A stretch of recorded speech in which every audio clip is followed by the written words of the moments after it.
Nainip kayo sa part 4, no?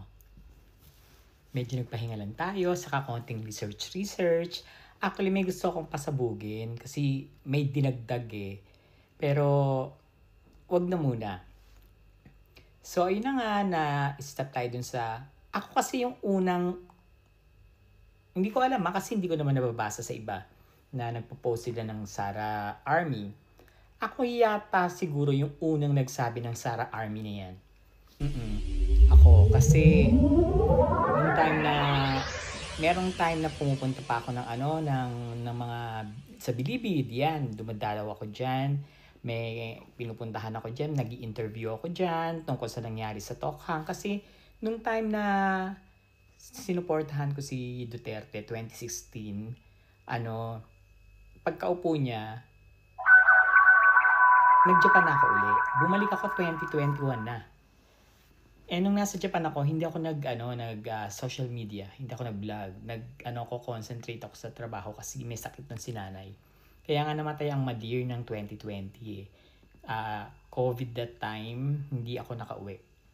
And actually that time, TNT rin ako, pero pasok na ako noon eh kasi may sakit ang nanay ko. So ituloy natin yung Sara Army. Yung Sara Army na yan, nung nabuking ko yan, may kumausap sa akin na yung Sara Army na yan, yung binuo yan ni Digong sa, yung lumaban sila sa Marawi. Yan. Yung karamihan doon sa Sara Army sa ngayon, ay galing doon sa yung mga lumaban sa Marawi.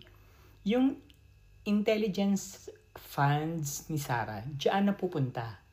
Meron sila monthly. May monthly silang nakukuha kay Sara Duterte. 'Di ba nung una, sabi ang dami niyang BPSG. Yung mga yung mga Sara Army yon. Ni-ready talaga ni Duterte yun para sa kanya. At saka yung sinasabi niya na, hindi ko sinasabing malinis si Martin Romualdez, si Speaker, dahil walang anghel na politician pagdating sa Corakot. Meron nga lang yung garapal ng Corakot na ghost project pa. Wala pang ginawa, substandard pa, diba? Yung gusto nila talagang sa kanila lahat ng pera na hindi na nahiya. Hindi ko sinasabi na malinis sa mga Marcos.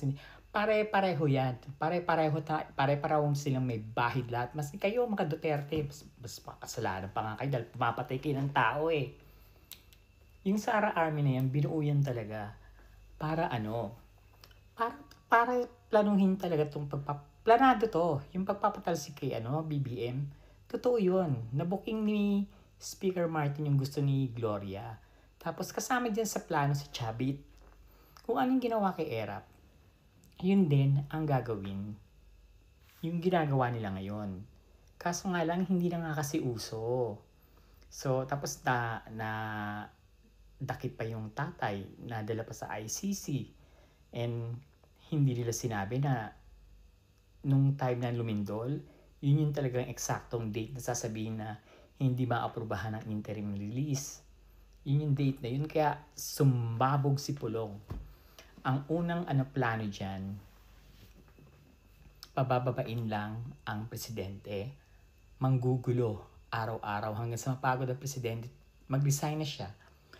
Hindi nga effect yun. Kasi wala nang DDS. Pero ang ginawa ni Pulong, pinago niya. Yung unang nakarating sa akin, sabi ni Charlie, yung unang sinabi ko yun. Tapos yung pangalawang nakarating, nabago na. Si Pulong pumunta sa mga, hindi siya umuwi agad. Alam ko hindi pa yata umuwi yan eh. Pinuntahan niya yung mga bangko kung saan nakadeposit yung pera nila. At yung mga golds, marami silang gold. Napakarami. Natatandaan, tinanim nila yan sa ilalim ng simbahan ng KOJC. Natatandaan niyo yung nagbubungkal may na-detect si General Torre na umilaw yung detector na may na-detect na bakal. Tapos hinukay nila ng malalim, di ba? Konti na lang makikita na yung mga gold. na tinago ni Digong, pinalabas niya ngayon si Kibuloy para sumuko. Totoo yan. Totoo yan kasi isang DDS ang nagsabi sa akin yan. Very close to them. Hindi ko nilang sasabihin kasi kaibigan ko yun. And I don't burn bridge pagdating sa ganyan. Kasi pagtapos nito, lahat naman yan, hindi naman tayo aalalahanin yan. Diba? Pero kasi sa akin, mas gustuin ko ng umupo si BBM kaysa kay Sara. Ano yun? Gaguhan lang? Maliligtas yung mga magnanakaw? Kaya nga sabi ko sa inyo, huwag kayong magpagamit. So, balik tayo sa na iba na uli. Alam niyo kung ano na. Mga professional suicide bomber na ang kinuha nila.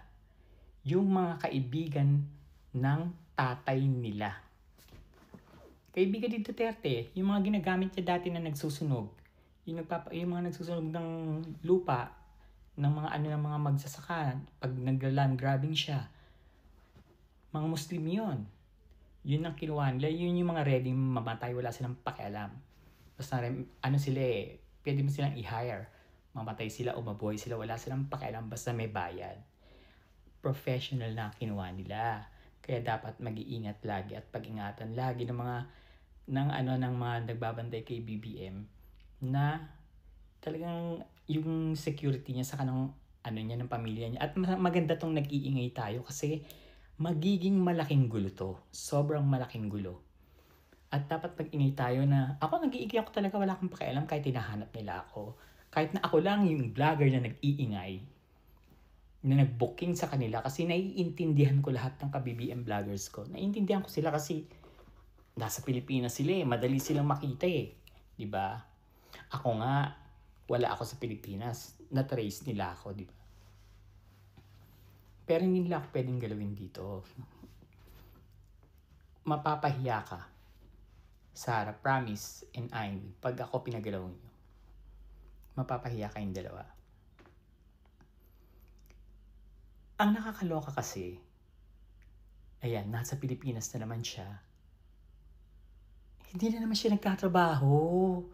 Naninira na naman ang naninira. Akala mo ikakapanalo mo yan, girl? Hindi. Mas lalong nabibisit sa iyo mga kabataan. Saka, babae ka, bukod sa babae ka, vice president ka, dapat kahit, alam mo yung konting etiquette man lang meron ka. Pero, kahit hindi siguro ako maka-Marcos or kahit na kung ako kunyari undecided, unang-una kitang sasampalin, paklayas doon ka sa labas, sa sulok, kain ka muna ng buto, bastos ka. Hindi pwede yung ganyan. Yung ginawa nyo sa Davao, sinabi ko sa inyo, diyan kayo nagkamali, hindi nyo magagawa yan sa buong Pilipinas. May aalma at aalma. Diba? Hindi lahat ng ginagawa nyo gusto ng tao. Magtrabaho ka kaya? Ang kapal din ang mukha no? Pero may dapat ang isang mag-ingat ha. Mag-ingat.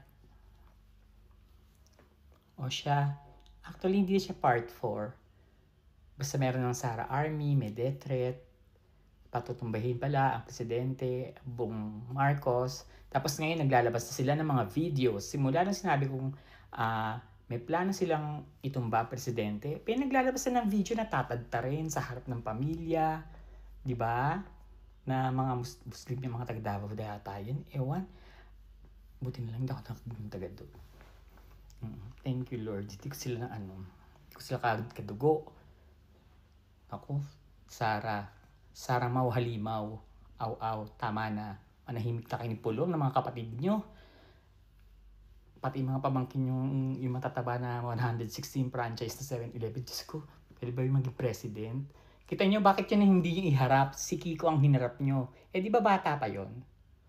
Hindi yung hinarap kasi hindi naman ganun kagapuhan. Tumitignan. Che. Chiruto sa